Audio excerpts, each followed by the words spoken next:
क्या एक देवी को भी सहना पड़ा था ऐसा दर्द कि आज तक उनकी पूजा तक नहीं होती? आखिर वो कौन सी देवी थी? सच्चाई जानने से पहले अपनी सांस रोक लीजिए। भारतीय संस्कृति में माँ सीता त्याग, पवित्रता, धैर्य और धर्म का सर्वोच्च प्रतीक मानी जाती हैं। वह जनक नंदिनी है, धरती की गोद से प्रकट हुई और स्वयं भगवान विष्णु के अवतार श्री राम की जीवन संगिनी। लेकिन एक प्रश्न अक्सर लोगों के मन में उठता है, जब सीता माता इतनी महान है, तो उनकी पूजा अन्य देवियों की तरह व्यापक रूप से क्यों नहीं होती?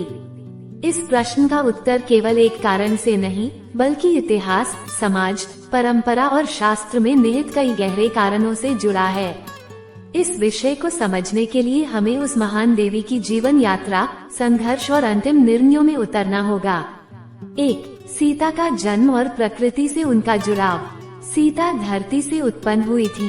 राजा जनक ने जब मृदा उत्खनन किया, तब भूमि से एक दिव्य कन्या प्रकट हुई, इसलिए उन्हें भूमिजा कहा गया। माँ सीता का स्वरूप प्रकृति जैसा है, असीम धैर्य, अपार करुणा, मौन में भी अनंत बल, किंतु प्रकृति की पूजा प्रत्यक्ष रूप में मंदिरों में नहीं होती। उसका सम्मान उसके कार्यों द्वारा होता है, जैसे कि वृक्ष लगाकर, जल संरक्षण करके, संयम रखकर। सीता को भी देवियों की तरह युद्ध, विनाश, शक्ति के प्रदर्शन हेतु नहीं जाना जाता, बल्कि त्याग और सहनशीलता के कारण पूजा जाता है। यह आधारित है जीवन मूल्य पूजा पर, न कि मंदिर पूजा पर। 2. वनवास और अग्नि परीक्षा, धर्म के लिए तपस्या। माँ सीता का जीवन संघर्षों से भरा था। विवाह के तुरंत बाद वनवास, रावण द्वारा हरण, भगवान राम का धर्म संकट, अग्नि परीक्षा, गर्भवती होने पर दूसरा वनवास, वाल्मीकि आश्रम में तपस्या। उन्होंने हर अपमान, पीड़ा और अन्याय को माथे पर लेकर भी अपना धर्म नहीं छोड़ा। लेकिन ये वही घटनाएं हैं जिनके कारण कई समाजों में उन्हें व्यथित देवी के रूप में देखा जाता है।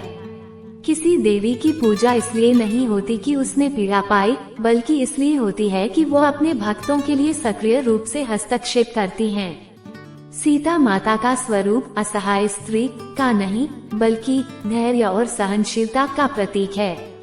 उनकी शक्ति भीतर की है, न कि बाहर दिखाई देने वाली। इसी कारण लोग उन्हें पूजते नहीं, बल्कि सम्मानित करते हैं। 3. भगवान राम का मर्यादा धर्म, सीता की पूजा को सीमित करता है। राम और सीता दोनों को आदर्श माना गया। राम मर्यादा पुरुषोत्तम कहलाए, वह धर्म को किसी भी निजी भावना से ऊपर रखते थे। धर्म के इन नियमों ने ही सीता के जीवन में सबसे अधिक कष्ट दिए। आज भी कई लोग कहते हैं सीता की पूजा इसलिए नहीं होती क्योंकि उनका जीवन अन्यायों से भरा था और लोग उस दर्द को याद नहीं करना चाहते। यह विचार धार्मिक दृष्टिकोण नहीं, बल्कि सामाजिक मनोविज्ञान है। जब किसी देवी के जीवन में अत्यधिक पीड़ा होती है, तो जनमानस उन्हें पूजा के रूप में नहीं अपनाता, बल्कि उन्हें सम्मान की मूर्ति मानता है। सीता पूजा का अभाव सीता की कमी नहीं, बल्कि समाज की मानसिक संरचना से जुड़ा हुआ है। 4. देवी पूजा में शक्ति का प्रधान स्थान। सीता का स्वरूप शांत। भारतीय परंपरा में देवी स्वरूप 2 प्रकार के माने गए हैं, उग्र शक्ति जैसे काली, दुर्गा, चंडी, सौम्य शक्ति जैसे लक्ष्मी, सरस्वती। इन दोनों ही स्वरूपों के मंदिर इसलिए बने क्योंकि उग्र शक्ति डर और सुरक्षा प्रदान करती है, सौम्य शक्ति धन, ज्ञान और सौभाग्य देती है। लेकिन माँ सीता न उग्र थी, न ही उनसे भौतिक सुख संपत्ति की प्राप्ति की अपेक्षा की जाती थी। सीता का रूप मानव जीवन के संस्कारी धर्म, धैर्य और स्त्री मर्यादा का स्वरूप है।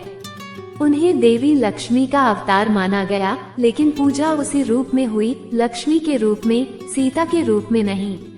इसलिए स्वतंत्र मंदिरों में कभी कभी सीता राम की पूजा होती है, पर अकेली सीता की अलग पूजा दुर्लभ है। 5. सीता माता ने जब वर्षों तक तपस्या करके सब कुछ सहन कर लिया और जब राम ने उन्हें पुनः राजमहल वापस आने का आग्रह किया, तब उन्होंने एक महान निर्णय लिया। उन्होंने धरती माता को पुकारा, हे माँ, यदि मैंने जीवन भर पवित्रता, सत्य और धर्म का पालन किया है, तो मुझे अपनी गोद में स्थान दो। धरती फट गई और सीता माता उसके भीतर समा गईं। ये घटना पौराणिक रूप से अत्यंत गूढ़ है। ये दर्शाती है कि सीता का स्थान मनुष्य के बीच नहीं बल्कि धरती और प्रकृति की गोद में है। वे देवी हैं, लेकिन मनुष्य निर्मित मंदिरों की देवी नहीं, वे स्वयं धरती हैं। धरती की पूजा खेतों में होती है, चावल के दानों में, अन्न में, हर बैल में, मंदिरों में नहीं। 6. सामाजिक कारण, सीता स्त्री धैर्य का प्रतीक बन गयी।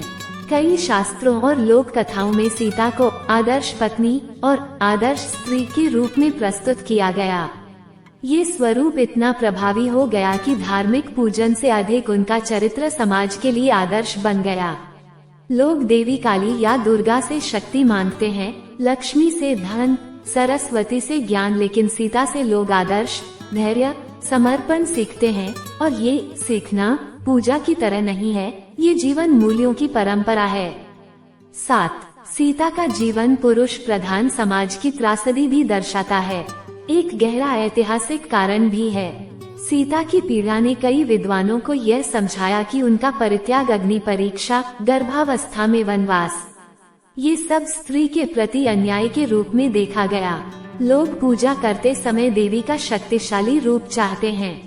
सीता का रूप त्याग शक्ति तो दिखाता है, पर युद्ध शक्ति नहीं। इसलिए उनकी पूजा कम, पर सम्मान अत्यधिक है। 8. सीता की पूजा क्यों नहीं होनी चाहिए? पौराणिक दृष्टिकोण। कुछ विद्वान और आचार्य मानते हैं कि सीता का जीवन दर्द की कथा है और दर्द की पूजा नहीं की जाती। सीता की पूजा करना उनके सहन किए अपमानों को स्मरण कर मानसिक दुख को बढ़ा सकता है। सीता स्वयं धरती में समा गईं, इसका संकेत है कि उनका स्थान संसार में पूजने योग्य मूर्ति बनना नहीं था। उनकी असली पूजा उनके मूल्यों का पालन है, त्याग, सत्य, करुणा, धैर्य। कई धर्माचार्यों ने कहा है कि सीता की पूजा नहीं, सीता के चरित्र का अनुकरण होना चाहिए। इसलिए समाज ने सीता को पूजा की देवी नहीं बल्कि जीवन दर्शन की देवी माना है। निष्कर्ष, माँ सीता की पूजा न होने का अर्थ यह नहीं कि उनका महत्व कम है। वास्तव में वे धरती का रूप हैं, धर्म की आत्मा हैं, स्त्री शक्ति का सबसे पवित्र स्वरूप हैं और समाज के आदर्शों का सबसे उज्जवल दीपक। सीता की पूजा मंदिरों में नहीं बल्कि हर उस स्त्री में होती है जो अन्याय सहकर भी धर्म का पालन करती है। सीता की पूजा मूर्ति से नहीं बल्कि मानव के आचरण से होती है। इसलिए कहा जाता है कि सीता की पूजा नहीं होनी चाहिए, उनके जीवन मूल्यों का पालन होना चाहिए। वे देवी हैं, मगर मंदिरों की नहीं, धरती और हृदय की देवी।